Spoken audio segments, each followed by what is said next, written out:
Baik, selamat malam Pak Ustadz Ismail Aso bersama Pak Yan Pirsada. Saya ingin bertanya ke Pak Ismail Aso terkait dengan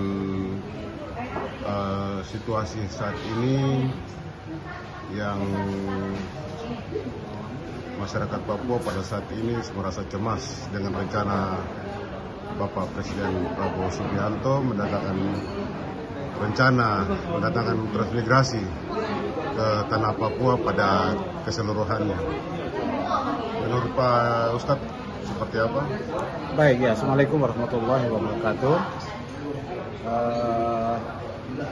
Dhaharul fasad fil barri wal bahri bima kasabat aydin nas. Qala Allah Ta'ala fil Qur'anil Karim. A'udzu billahi minasyaitonir rajim. Bismillahirrahmanirrahim. Ya ayuhan nas, inna khalaqnakum min dzakarin wa untha wa ja'alnakum syu'uban wa qabaila lita'arafu. Inna akramakum indallahi atqakum. Innallaha alimul khabir. Jadi esensi penolakan rakyat Papua itu lebih pada pengalaman suku aborigin di Australia, kemudian suku Indian, Inka, dan Apache di Amerika Serikat, sehingga ada kekhawatiran kalau orang Papua itu akan tenggelam dalam kelainan yang lain. Jadi saya ingin menyatakan sebagai salah satu tokoh Muslim Papua dan juga sekaligus anggota Majelis Rakyat Papua bahwa sesungguhnya Undang-Undang Otonomi Khusus itu secara intrinsik di situ mengandung pesan bahwa rakyat Papua yang hanya tersisa 1 juta jiwa di dalam Negara Kesatuan Republik Indonesia itu harus dilindungi karena keunikannya, karena di dalam Negara Kesatuan Republik Indonesia yang 130 juta jiwa atau menurut media internasional itu sekitar 600 juta jiwa penduduk yang besar ini, orang Papua itu dengan pulau yang begitu sangat besar menjadi minoritas.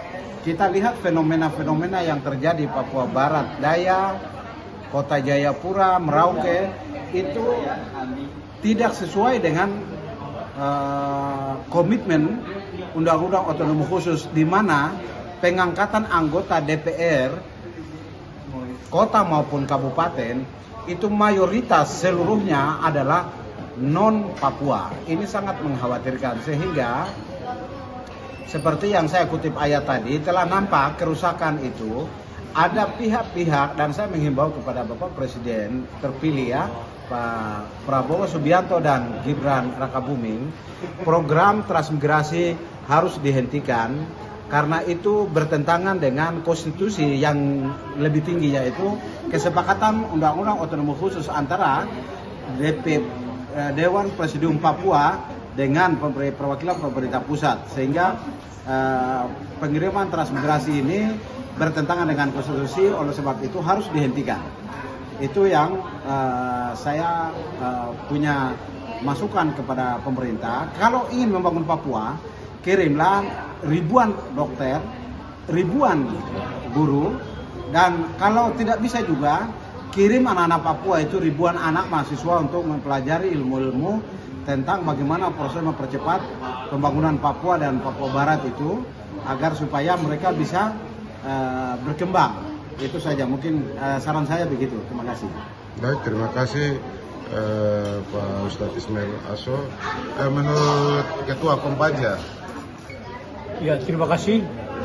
Kami dari Komunitas Papua Jakarta sangat menolak keras dengan adanya kehadiran transmigrasi di tanah Papua. Berdasarkan pengalaman-pengalaman yang lalu, zaman Soeharto, Papua tersingkir dengan tanah yang sebenarnya punya hak wilayahnya orang Papua, dimanfaatkan oleh masyarakat dari katakanlah Pulau Jawa ini. Tiba-tiba mereka tinggal situ sudah lama-kelamaan, mereka jual lagi. Nah, ini kenyataannya nyata sekali. Jadi saya sebagai Sekjen Komunitas Papua Jakarta atau sekaligus Ketua Komunitas Papua Jakarta mengambil sikap, apabila pemerintah pusat tidak melakukan itu, kami akan aksi demo, turunkan 1000 massa ke Istana Merdeka. Saya kira cukup saja. Terima Terima kasih. kasih. Terima kasih. Harapan-harapan dari Pak Ya, Ustadz. harapan kami sebenarnya dengan terpilihnya Presiden Prabowo Subianto dan Gibran Rakabuming akan berdampak membawa kesejahteraan dan kearifan lokal. Pembangunan Papua akan lebih sejahtera, lebih aman dan damai karena beliau mengerti tentang bagaimana untuk keamanan, kenyamanan dan kedamaian di Papua. Tapi dengan adanya wacana-wacana seperti transmigrasi ini bukannya untuk mengamankan Papua, tetapi proses mempercepat Papua menyusul Timor Leste. Oleh sebab itu saran saya, rencana pemerintah ini harus secara bijak harus ditinjau kembali, dan bila perlu Menteri Transmigrasi saya minta untuk hentikan program ini. Terima kasih. Baik, terima kasih. Selamat malam Bapak berdua. Tuhan berkati. Terima kasih.